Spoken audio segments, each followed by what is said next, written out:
Chittoor MLA Gurujala Jaganmohan కొత్త RTC బస్సులను ప్రారంభించారు. ఈ సందర్భంగా ఆయన ఆర్టీసీ బస్ డ్రైవర్ అవతారం ఎత్తారు. బస్సును కొద్ది దూరం నడిపించి సిబ్బంది కార్యకర్తలను ఉత్సాహపరిచారు. చిత్తూరు టు తిరుపతి, చిత్తూరు టు మదనపల్లి 2 కొత్త బస్సులను ఎమ్మెల్యే ప్రారంభించారు.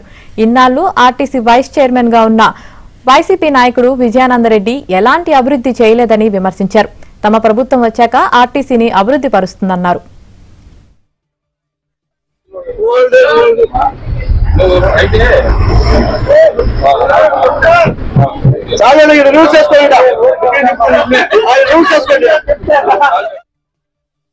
వైస్ చైర్మన్ గా పనిచేసిన ఘనతే గాని, బస్టాండ్ కి సున్నం గాని, బాత్రూమ్లు క్లీనింగ్ గాని, బస్సు రిపేర్లు గాని, బస్సులు గాని తెచ్చిన చరిత్ర లేదు.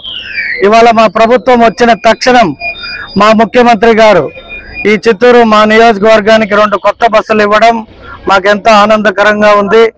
అలాగే